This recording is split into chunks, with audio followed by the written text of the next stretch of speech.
Алар Иерусалимге жакындап, Зайтун тоосунун жанындагы Бейтфаге жана Бейтани айылдарына келишти. Ошол жерден Ыйса эки шакиртин жөнөтүп жатып, аларга: Мынабу маңдайдагы айылга баргыла. Ага кирериңер менен эч кимин элек такай байланып турганын көрөсүңөр. Аны чечип алып, жетелеп келгиле.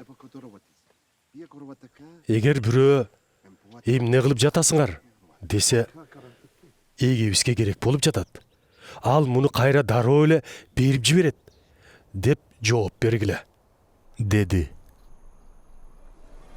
Шакирттери барып, такайдын көчөдө эшиктин түбүндө байланып турганын көрүштү. Аны чечип жатышканда ошол жерде тургандардын арасынан бирөөлөр: Эмнеге эшекти чечип жатасыңар? деп сурашты. Шакирттер Ыйса үйрөткөндөй жооп беришкенде аларды кое беришти. Алар эшекти алып келип, кийимдерин үстүнө жапкандан кийин Ыйса ага минди. Көп адамдар кийимдерин жолго төшөп жатышса, дагы башкалары талаадагы дарактардын бутактарын кесип келип төшөп жатышты. Ал эми Ыйсанын алды артында бараткандар: Асанна! Эгебиздин атынан келатканды Кудай жалгасын! Дөт атабыздын келе жаткан падышалыгын Кудай жалгасын! Көктөгү Кудайга Асанна! деп кыйкыра башташты.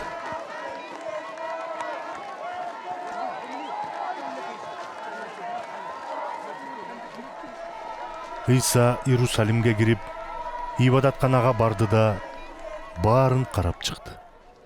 Анан кеч кирип калгандыктан шаардан чыгып, 12 шакирти менен Бейтанияга келди.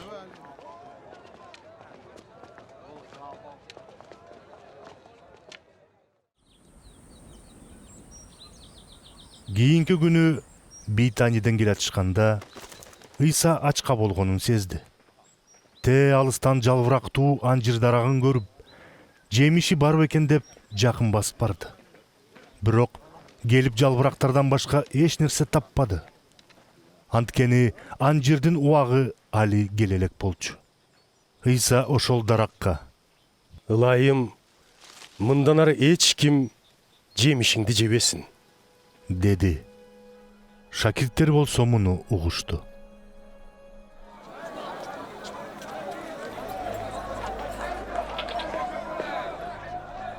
Ошону менен Иерусалимге жетишти.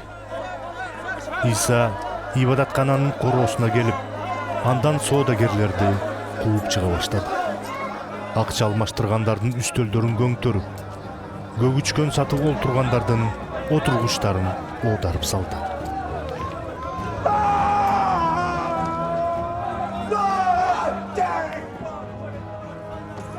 Эч кимге кандайдыр бир буюмду ибадаткананын короосу аркылуу алып өтүүгө уруксат бербеди.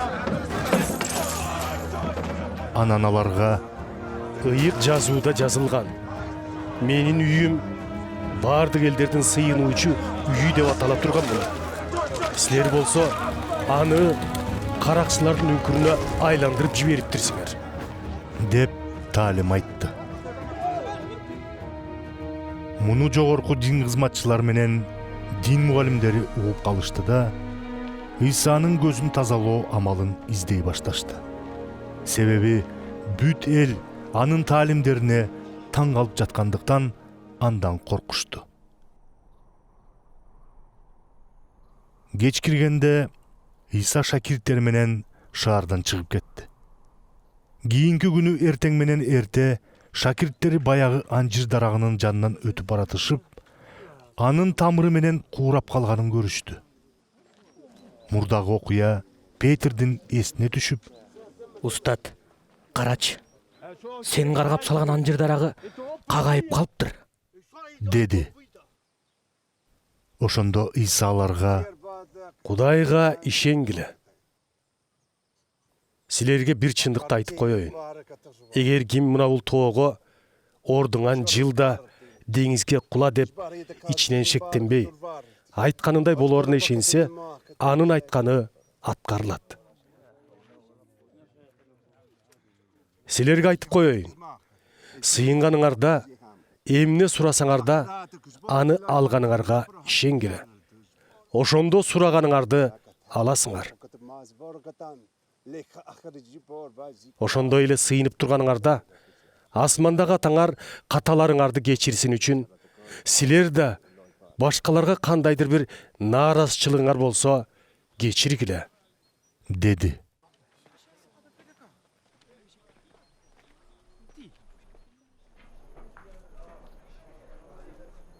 Алар кайрадан Иерусалимге келишти. Иса ибадаткананын короосунда жүргөндө, ага жогорку дин кызматчылар, дин мугалимдери жана эл башчылары басып келишип, Сен буларды кайсы бийлигиң менен кылып жатасың? Мындай бийликти сага ким берди? деп сурашты. Иса аларга мындай жооп берди. Мен да сиздерге бир суроо берейин. Жооп берсеңиздер, ана мен да кайсы бийлик менен кылып жатканымды айтам. Айтыңыздарчы. Жакыя чөмүлдүрүү расмисин өткөрүү бийлигин кимден алды эле? Кудайданбы? Же адамдарданбы? Ошондо тигилер: Эгер Кудайдан десек, анда эмнеге ага ишенбедиңиздер? дейт дешип, өз ара акылдаша кетишти. Элден коркконунан адамдардан деп да айта алышпады. Анткени баары Жакыяны пайгамбар деп эсептешчү. Анан Исага Билбейбиз. деп жооп беришти. Иса да аларга: Анда мен да силерге кайсы бийлик менен кылып жатканымды айтпайм, деди.